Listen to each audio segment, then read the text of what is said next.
नमस्कार क्लास। आज हम डिजिटल इलेक्ट्रॉनिक्स का अगला टॉपिक और सबसे महत्वपूर्ण टॉपिक कॉम्बिनेशनल सर्किट पढ़ेंगे। इस कॉम्बिनेशनल सर्किट के अंदर कई सर्किट आते हैं, लेकिन हम कॉम्बिनेशनल सर्किट का आज हाफ एडर एवं फुल एडर पढ़ेंगे। देखिए, कोई पूछे कि यार कॉम्बिनेशनल सर्किट क्या होता है, तो सबसे पहली बात, कॉम्बिनेशनल सर्किट वह सर्किट होते हैं जो लॉजिक गेट से मिलकर बने होते हैं। लॉजिक गेट तो हम लोग पढ़ ही चुके हैं, है ना। कॉम्बिनेशनल सर्किट लॉजिक गेट से बनते हैं और अलग अलग कॉम्बिनेशन होते हैं इनपुट और आउटपुट का। कुछ इनपुट देंगे कॉम्बिनेशन में तो उसके हमको पर्टिकुलर आउटपुट मिलेगा। कॉम्बिनेशन मतलब संयोजन। अब आगे और चीज लिख रखी है, कॉम्बिनेशन सर्किट में डेटा को स्टोर करने के लिए मेमोरी एलिमेंट नहीं होता। ठीक है, आपने एक इनपुट दिया, कुछ आपको आउटपुट मिला, तो वो आप आउटपुट सेव नहीं कर सकते। आगे आप पढ़ेंगे सीक्वेंशियल सर्किट, तो उसमें आप आउटपुट सेव कर सकते हैं। यही डिफरेंस है कॉम्बिनेशनल सर्किट और सीक्वेंशियल सर्किट में। आज हम देख रहे हैं कॉम्बिनेशनल सर्किट। तो सीधी सीधी बात, मेन कैसे बनते हैं? लॉजिक गेट से। क्या होता है, कुछ इनपुट के कॉम्बिनेशन होते हैं, उसके प्रपोजन में अपन लोग आउटपुट लेते हैं। इतनी ज़्यादा परिभाषा पूछी नहीं जाती, लेकिन इसके उदाहरण बहुत महत्वपूर्ण हैं। Adder, subtractor, multiplexer, demultiplexer, encoder और डिकोडर। ठीक है, आज हम पढ़ेंगे एडर। देखिए, ये तो कॉम्बिनेशनल सर्किट का ब्लॉक डायग्राम है। अगर आप देखें तो कुछ इनपुट्स दिए हुए हैं, उनके रिस्पेक्ट में कुछ आउटपुट मिल रहा है हमको। ए बी सी इनपुट है और ए बार बी बार सी बार आउटपुट है, जो भी कॉम्बिनेशन बन रहा है। ठीक है, कुछ इनपुट है, उसके रिस्पेक्ट में सिंपली कुछ आउटपुट मिल रहे हैं। आउटपुट हम कहीं पर भी सेव नहीं कर रहे हैं। तो डायग्राम अच्छे से समझ लीजिएगा। अब आप देखिए, अगर मैं एडर की बात करूं, क्या है? एडर भी एक कॉम्बिनेशनल सर्किट है जो क्या करता है, दो या दो से अधिक बिट को जोड़ता है और जोड़ने के बाद हमको आउटपुट में क्या देता है? सम और कैरी। सम और कैरी, जो हिंदी में हम कहते हैं योग और हासिल। अपन जब हिंदी में अपन जोड़ते हैं तो क्या बोलते हैं? योग ये आया और हासिल आई इतनी। तो इंग्लिश में होता है सम और कैरी। ठीक है, दो या दो से अधिक इनपुट बिट को लेता है और जोड़ता है। नाम ही उसका एडर है, मतलब जोड़ने वाला। एडर भी दो प्रकार के होते हैं, हाफ एडर और फुल एडर। अब हाफ एडर क्या करता है? लिख रखा है एडर भी दो प्रकार के होते हैं, हाफ एडर और फुल एडर। अब दोनों में अंतर देखिए, कौन क्या क्या करता है। पहले अगर मैं बात करूं हाफ एडर की, हाफ एडर भी एक कॉम्बिनेशनल सर्किट है। क्या करेगा? दो बाइनरी बिट को जोड़ेगा और सम और कैरी आउटपुट प्रदान करेगा।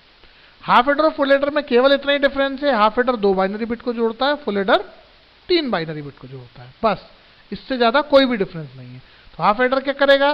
दो बाइनरी बिट को जोड़ेगा और क्या देगा? सम और कैरी आउटपुट देगा। ये देख लीजिए, ए और बी दो बाइनरी बिट मिल रही हैं, जोड़ने के बाद क्या दे रहा है? सम और कैरी। ठीक है, डायग्राम भी देख लीजिए, तो कॉम्बिनेशन ही है ना। ए और बी कुछ इनपुट है और सम और कैरी कुछ आउटपुट है, कहीं हम सेव नहीं कर रहे हैं। इसीलिए हाफ एडर एक कॉम्बिनेशनल सर्किट है। ये दो बाइनरी बिट्स को जोड़ता है और सम और कैरी आउटपुट देता है। जोड़ना तो आप लोग जानते ही हैं कैसे। यहाँ देखिए, आप ट्रुथ टेबल में आपको बहुत अच्छे से बताया गया है, मैंने कुछ एनोटेशन भी दिए हुए हैं। जब आप 0 0 को जोड़ेंगे तो 0 सम आएगा, 0 कैरी आएगा, कोई डाउट नहीं है। जब 0 1 को जोड़ेंगे तो 1 सम आएगा, 0 कैरी आएगा, कोई डाउट नहीं है। जब 1 और 0 को जोड़ेंगे तो 1 सम आएगा, 0 कैरी आएगा, कोई डाउट नहीं है।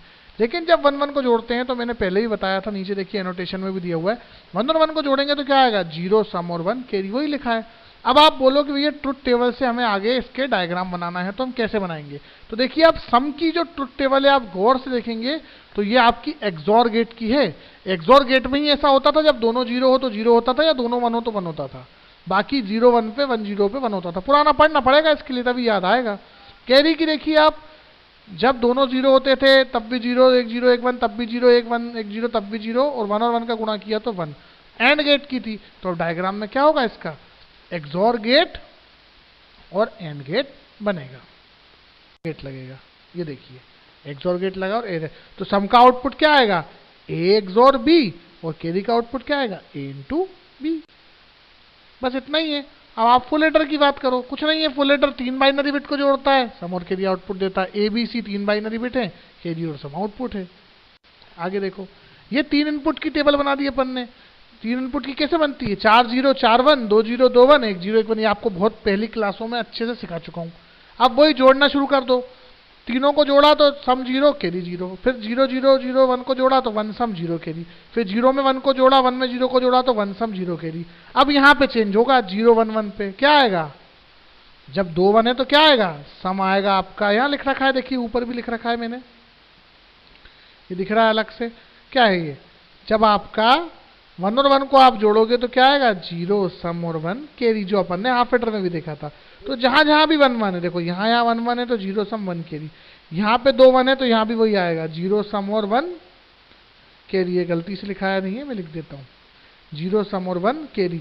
यहाँ भी 2 1 है तो क्या आएगा? 0 सम और 1 कैरी। अब आगे देखिए आप, जहाँ पे 2 1 है 3 1 है तो सम भी 1 आएगा और कैरी भी 1 आएगा। कैसे आता है पुरानी कक्षाओं में आपको अच्छे से बता चुका हूँ। अगर आप 3 1 को आपस में जोड़ोगे तो क्या आता है देखना। 1 और 1 को जोड़ा तो क्या आया? 0 सम और 1 कैरी। जब इस 0 को इस 1 में जोड़ा तो क्या आ गया? 1 आ गया, और ये 1 जो कैरी थी वो ऐसी की ऐसी यहाँ आ गई। तो इसीलिए जब 3 1 को जोड़ते हैं तो सम भी 1 और कैरी भी 1। याद रखने का तरीका ऐसा ही है, जहाँ पर सिंगल 1 हो वहाँ सब में 1 लिख दो, जहाँ डबल 1 हो वहाँ कैरी में 1 लिख दो। देखो इसमें 0 0 तो कोई दिक्कत ही नहीं है, इसमें सिंगल 1 है तो सब में 1 लिख दो, और कहीं सिंगल 1 दिख रहा है, इसमें सिंगल 1 दिख रहा है, सब में 1 लिख दो। इसमें डबल 1 है तो कैरी में 1 लिख दो, इसमें सिंगल 1 है तो सब में 1 लिख दो, इसमें डबल 1 है तो कैरी में 1 लिख दो, इसमें डबल 1 है तो कैरी में 1 लिख दो, इसमें ट्रिपल 1 है तो दोनों में लिख दो। ठीक है, ये इसका डायग्राम है, simply A B C, A B C और सी ए, मतलब ए और बी और सी का एक्सोर हो रहा है, और ए बी और बी सी और सी ए का एंड गेट हो रहा है। बस ये डायग्राम याद रखो, इतना ही है। Thank you.